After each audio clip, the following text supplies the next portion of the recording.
गेल्या काही दिवसांपासून तुम्ही अमेरिका, इस्रायल आणि इराण यांच्यात पेटलेलं युद्ध पाहतच असाल. पण तुम्हाला माहिती आहे का की हजारो किलोमीटर लांब आखाती देशात फुटणारा हा बॉम्ब थेट तुमच्या घराचं बजेट बिघडवू शकतो. कारण जेव्हा समुद्रापार युद्धजन्य परिस्थिती असते तेव्हा तुमच्या घरातला गॅस सिलेंडर महाग होतो, गाड्यांचं पेट्रोल महागतं आणि महागाई वाढते. कारण भारताचा 95% व्यापार आजही या निळाशार समुद्रातून होतो आणि म्हणूनच आजचा हा विषय समजून घेणं खूप गरजेचं आहे. नमस्कार, मी अश्विनी आणि आज आहे 5 एप्रिल म्हणजेच राष्ट्रीय समुद्री दिवस. जर समुद्र सुरक्षित असेल तरच आपलं घर शांत चालतं. हे कसं? चला जाणून घेऊया. मित्रांनो, 100 वर्षांपूर्वी आपल्याच समुद्रात भारतीयांना स्वतःचं जहाज चालवण्याची परवानगी नव्हती. सगळी ताकद इंग्रजांच्या हातात होती.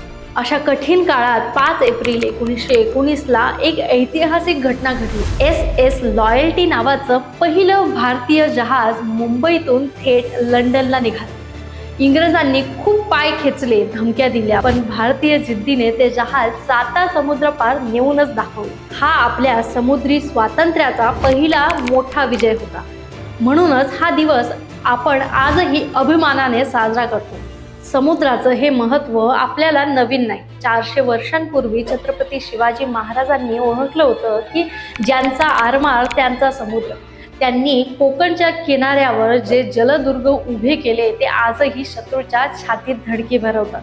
अगदी 4000 वर्षांपूर्वी सुद्धा गुजरातच्या लोथलमध्ये भारतीयांनी जगातली पहिली मानव निर्मित बंदर बांधलं होतं. म्हणजे समुद्र व्यापारात आपण पूर्वीपासूनच राजे होतो. आजच्या या जागतिक युद्धाच्या काळात जेव्हा इंधनाचे दर गगनाला भिडलेत तेव्हा आपली शक्तिशाली नेव्ही आणि कोस्ट गार्ड एका सुरक्षित कवचासारखे आपलं काम करत आहे. शत्रूच्या धोक्यांपासून आपली व्यापारी मार्ग सुरक्षित ठेवणं हीच आजच्या काळातील आपली खरी आर्थिक सुरक्षा आहे. आज भारताची 7500 किलोमीटरची किनारपट्टी आपली सर्वात मोठी ताकद आहे. आखाती देशात जेव्हा तणाव वाढतो तेव्हा याच मार्गावरून आपल्यापर्यंत पोहोचणारं अन्न आणि इंधन सुरक्षित कसं येईल याची काळजी आपले जवान घेत असतात. 5 एप्रिल हा दिवस आपल्याला आठवण करून देतो की समुद्रावरचं आपलं नियंत्रण जितकं भक्कम असेल तितकाच आपला देश सुरक्षित आणि महागाईपासून दूर राहील. म्हणूनच समुद्राकडे फक्त पर्यटन म्हणून पाहू नका, तर ती आपली भारताची खरी लाईफलाईन आहे. तर 5 एप्रिलच्या या अथांग इतिहासाबद्दल आणि सध्याच्या परिस्थितीबद्दल तुम्हाला काय वाटतं कमेंटमध्ये नक्की सांगा. आणि अशाच माहितीपूर्ण व्हिडिओसाठी आपल्या चॅनलला सबस्क्राईब करा. कारण विषय कोणताही असो, आपला मुद्दा भारी आहे.